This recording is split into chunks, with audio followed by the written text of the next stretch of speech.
नमस्कार दोस्तों, रेनू एकेडमी में आपका स्वागत है। आप सब कैसे हैं? आई होप आप सब अच्छे होंगे और मन लगा के पढ़ाई भी कर रहे होंगे। दोस्तों, हम आधुनिक काल में भारतेंदु की पंक्तियों को याद कर रहे हैं।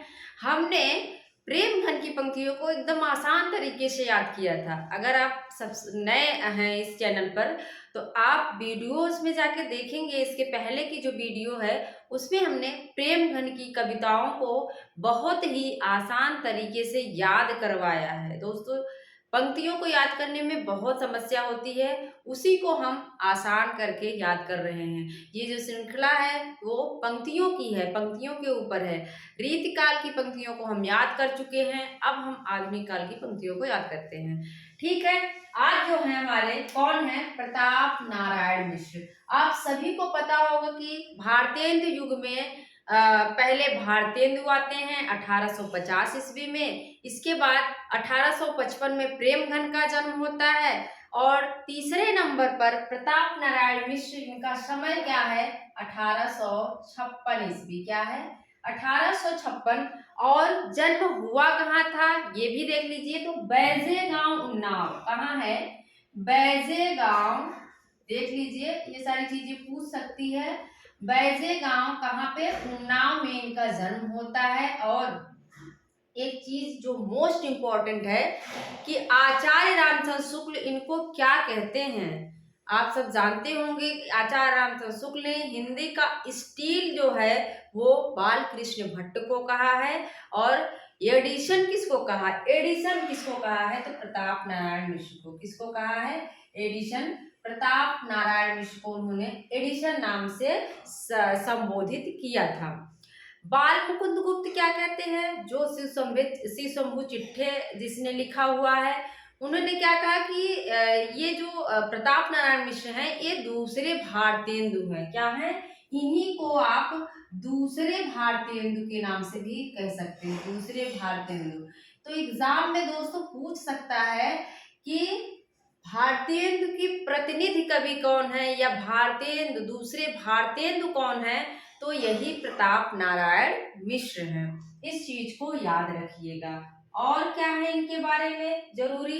इनकी एक कविता हिंदी की हिमायत, जिसमें इन्होंने हिंदी हिंदू हिंदुस्तान जो है कहते हैं, हिंदी हिंदू हिंदुस्तान, ये जो पंक्ति है वही जो हिंदी की हिमायत कविता है उसी में संकलित है। क्या है? हिंदी की हिमायत। हिंदी की हिमायत ये पूछी जाती है तो इसको याद रखिएगा। हिंदी की हिमायत जो कविता है किसकी है? ये प्रताप नारायण मिश्र जी की है।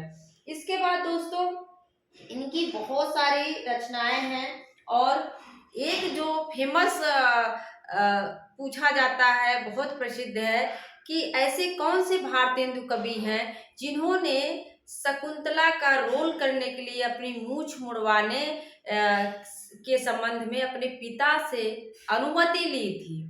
तो ये यही हैं दोस्तों, प्रताप नारायण मिश्र हैं जिनको शकुंतला का रोल करना था और इन्होंने क्या कहा था, किया था, अपने पिताजी से अपनी मूछ मुड़वाने के लिए आज्ञा मांगी थी। क्योंकि अगर किसी स्त्री का रोल करना है तो जाहिर सी बात है मूछे तो होनी नहीं चाहिए।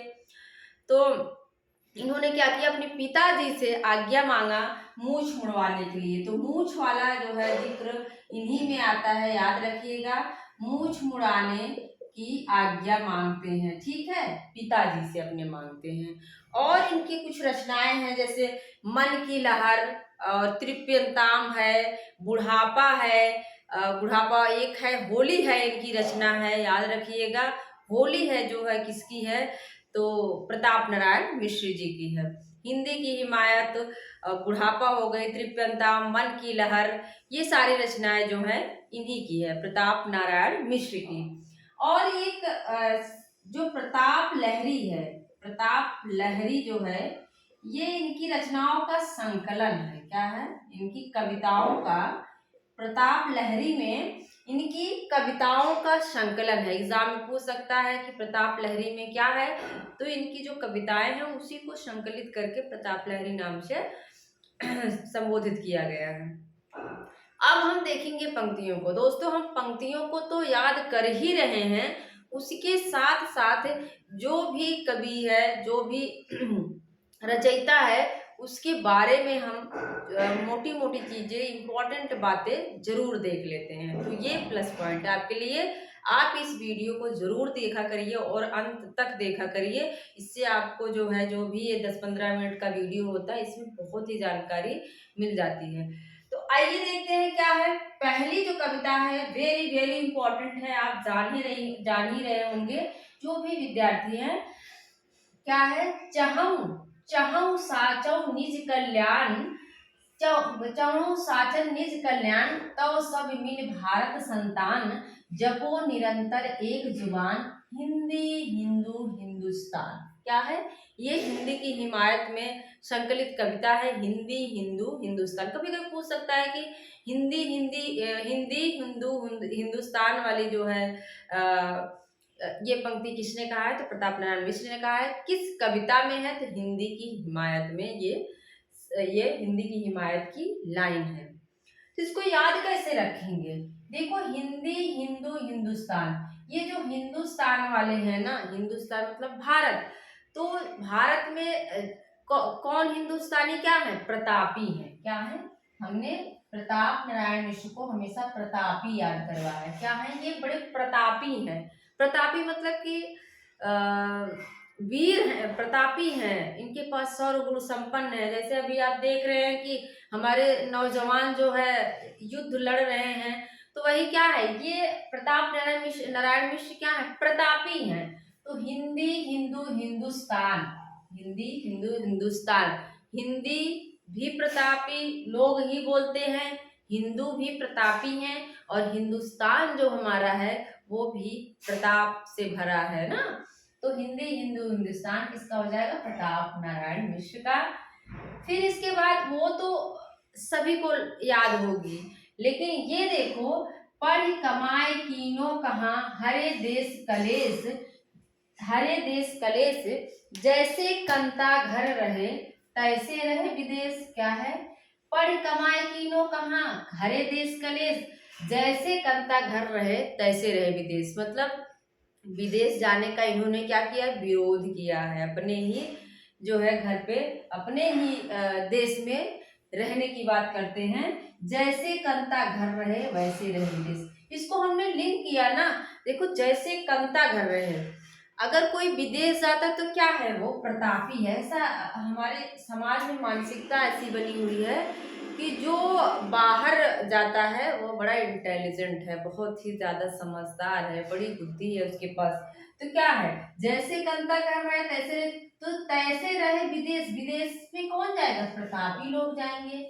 विदेश में कौन जाएगा? जिसके पास धन दौलत होगा, पैसा कौड़ी होगा, वही तो विदेश जाएगा ना। वीजा वगैरह लगाने में पैसा लगता है। तो तैसे रहे विदेश, तो विदेश वही लोग रह सकते हैं जो प्रतापी हैं। ठीक है, इस तरह से याद करना है। इसके बाद क्या है? नोन तेल लकड़ी घासों पर, नोन तेल लकड़ी घासों पर, टिकस लगे जहाँ, चना चिरौंजी मोल मिले, जह दीन प्रजा कह। ये देखो, भारतीय युग में जो समस्या थी, समस्या पूर्ति तो थी ही, ठीक है, लेकिन उस समय देश जो है धीरे धीरे धीरे धीरे आज़ादी की तरफ बढ़ रहा था। उस समय लोगों को समझ में आ रहा था कि अंग्रेज हमारे ऊपर कितना ज़्यादा हमें प्रताड़ित कर रहे हैं। तो उसी से संबंधित ये पंक्तियां हैं। नोन तेल लकड़ी घासों पर टिकस लगे, मतलब सब पे, नो नमक तेल लकड़ी पे सब पे टिकस लग गया है, टैक्स लग गया है। चना चिरौंजी मोल मिले, जहाँ दीन प्रजा कहाँ। तो जहाँ पर चना चिरौंजी ये सब भी मोल मिलने लगे, बेचा जाने लगे, वहां पर प्रजा कैसे सुखी रह सकती? जहाँ दीन प्रजा, तो वहां प्रजा जो है दुखी ही रहेगी, दीन ही रहेगी। तो देखो, अब ये मैंने टिकस मतलब टैक्स से याद कर लिया, टिकस टैक्स। तो ये जो टैक्स है कौन भरता है? जो लोग मतलब अच्छा काम कर रहे हैं। ऐसे थोड़ी ना जो घर पे बैठा है, थोड़ी बहुत कमाई है उसकी, वो थोड़ी टैक्स भरने जाएगा। टिकस, टिकस भरने, टिकस मतलब टैक्स कौन भरेगा? जो प्रतापी होगा। क्या होगा? जिसके पास धन दौलत होगा, जो अच्छा पैसा कमा रहा होगा, सर्विस में होगा, बिजनेस में होगा, जो अच्छा पैसा कमा रहा होगा, वो क्या करेगा? वही जो है टैक्स भरेगा। तो याद रख लो, नोन तेल लकड़ी प्रतापी लोग जुटा लेते हैं, उनको दिक्कत नहीं होती है, और टैक्स भी जो है प्रतापी लोग भर देते हैं। चना चिरौंजी मोल सब खरीद लेते हैं प्रतापी लोग, ठीक है।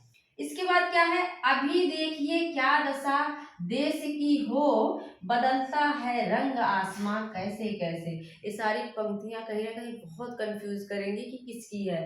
तो देखो, अभी देखिए क्या दशा है देश की, समझ आ जा रहा है, अर्थ बताने की जरूरत नहीं है। बदलता है रंग आसमां कैसे कैसे, देखो जो प्रतापी लोग हैं वही रंग बदलते हैं।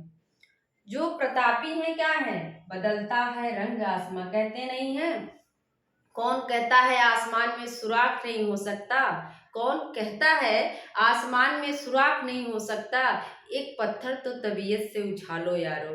द कहने का तरीका है कि बस आपके अंदर जुनून जज्बा होना चाहिए, तो आप कुछ भी हासिल कर सकते हैं। तो वहीं से है, जो प्रतापी होता है देखो, वो आसमान का रंग जो है बदल देता है। क्या है, बदलता है रंग आसमान कैसे कैसे। जो प्रतापी होता है वो अपना रंग आसमान का, कहने का मतलब अपने घर की परिस्थितियों का रंग बदल देता है। कौन बदलेगा, प्रतापी। जो प्रतापी होगा, जिसके पास दिमाग होगा, बुद्धि होगी, जिसके पास जुनून होगा, वो क्या करेगा, बदलता है रंग आसमां कैसे कैसे। वो क्या करेगा, अपने घर का आसमान का रंग ही बदल देगा।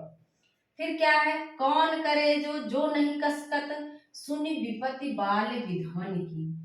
अब देखो, इन्होंने बहुत ही अच्छी पंक्ति कही है, कौन करे जो नहीं कसकर सुन। उस समय जो बाल विधवा की स्थिति थी, लड़कियां छोटी ही रहती थी, उनकी शादी जो है किसी बुजुर्ग से, 50 साल के की उम्र के बुजुर्ग से शादी करा दी जाती थी, तो उसकी जाहिर सी बात है, जो 50 साल का है उसकी मृत्यु जल्दी हो जाएगी, और जो अभी 10 साल 5 साल की है तो उसकी तो पूरी जिंदगी बची है।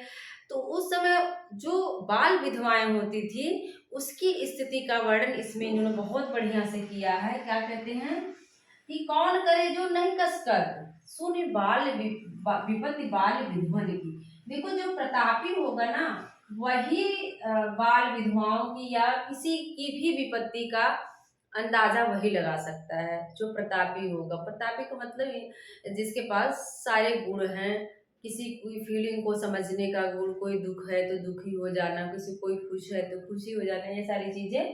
तो सुन विपत्ति बाल विधवन की। तो बाल विधवन की विपत्ति को कौन सुनेगा, जो प्रतापी होगा। कौन, जो प्रतापी होगा। दोस्तों, मैंने ऐसे ही सारी पंक्तियों को याद किया है, क्योंकि पंक्तियां याद करना बड़ा मुश्किल होता है। तो एक बार फिर से फटाफट देख लेते, आइए क्या है, चहु साचहु निज कल्याण, तो सब मिल भारत संतान, जपो निरंतर एक जबान, हिंदी हिंदू हिंदुस्तान। तो इसको याद करने की जरूरत ही नहीं है, फिर भी याद कर लो, हिंदी भी प्रतापी है, हिंदू भी प्रतापी ही होते, हिंदुस्तान भी हमारा प्रतापी है, ठीक है। पढ़ कमाए कीनो कहाँ हरे देश कलेश, जैसे कंता घर रहे तैसे रहे विदेश। तो विदेश कौन जाता है, जो प्रतापी होता है। इसके बाद क्या है, नोन तेल लकड़ी घासों पर टिकस लगा है, मतलब जो प्रतापी होगा वो नोन तेल लकड़ी सब पे टैक्स लगा दो, लेकिन वो दे ही देगा, जमा कर देगा, चना चिरौंजी भी मोल खरीद लेगा। इसके बाद है, अभी देखिए क्या दशा देश की, बदलता है रंग आसमां कैसे कैसे। तो आसमान का रंग, अपने घर का रंग कौन बदल देगा, जो प्रतापी होगा वही जो है अपने घर का रंग बदल सकता है। और कौन करे जो नहीं कसकत, सुन विपत्ति बाल विधवन की। तो बाल विधवाओं की विपत्ति को कौन सुनेगा, जो प्रतापी होगा, ठीक है। इस तरह से हम पंक्तियों को याद कर लेते हैं। तो आपको कैसे लगा, आप सब जरूर बताइएगा। पंक्तियां याद हो रही हैं कि नहीं, आप सब थोड़ा सा फीडबैक दे देंगे तो अच्छा लगेगा कि हाँ, पढ़ाना इस तरह से सार्थक हो रहा है। मेरा पूरा वीडियो देखने के लिए आप लोगों का बहुत बहुत धन्यवाद। मिलते हैं अगले वीडियो में। Thank you.